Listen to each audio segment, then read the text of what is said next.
1927 காரைக்குடிக்கு அருகாமையில சிராவைன்னு ஒரு ஊர். காந்தி கூட அந்த ஊருக்கு போயிருக்கார். ஜீவானந்தம் அந்த ஊர்ல ஆசிரமமே ஒரு படிப்பா மாதிரி ஆசிரமம் வைத்து வந்திருக்கிறார். அந்த ஊர்ல ஒரு கிணறு வெட்டுறாங்க. எதுக்காக? யாருக்குன்னா காங்கிரஸ் கட்சியில ஒரு கிணறு வெட்டுறாங்க.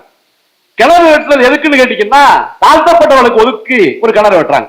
யாரு திறக்கிறது அப்படின்னு பார்த்தா 1925 காங்கிரஸ் விட்டு தந்தை பெரியார் வெளியில வந்தால் கூட ஜாதி ஒழிப்பிற்காக உழைக்கின்ற தலைவர் தந்தை பெரியார் என்று அவர்கள் தெரிந்து கொண்டது விளைவாக பெரியாரை அழைச்சி பேச வைக்கிறாங்க. பெரியார் திறந்தாரு, திறந்துட்டு பேசுறாரு. எல்லாரும் வரிசையா உட்கார்ந்துருக்காங்க. ஐயா என்ன சொல்றாருன்னா, இந்த கிணறு திறந்து எனக்கு வந்து உடன்பாடு இல்ல. தாழ்த்தப்பட்டவர்களுக்கு இந்த கிணறு திறந்தது எனக்கு உடன்பாடு இல்ல. கிணறுன்னு இருந்துச்சுன்னா அது பொது இடத்துல இருக்கணும். மருத்துவமனைன்னா அது பொது இடத்துல இருக்கணும். கால்நடை மருத்துவமனைன்னா பொது இடத்துல இருக்கணும். ஒண்ணு சொல்லிட்டு வர்றாரு ஐயா. அப்படி சொல்லிட்டு ஐயாவே சொல்றாரு, ஏன் தாழ்த்தப்பட்டவர்களுக்கு தனி கிணறுங்கிறீங்க? என்ன எதுக்காக நீங்க சொல்றீங்க?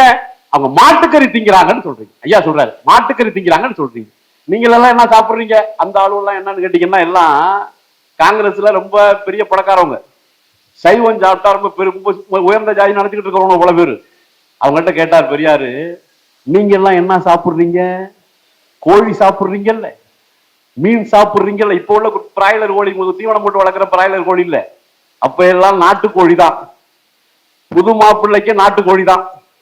அது எங்கேயாவது போது பார்த்துச்சுன்னா ரவுண்டு கட்டியே நின்றுகிட்டு இருக்கோம். எல்லாம் நாட்டுக்கோழி எல்லாம் காலையில எழுந்திருச்சு பிராமணால் ஹோட்டல்ல தான் அல்வா சாப்பிடுமா?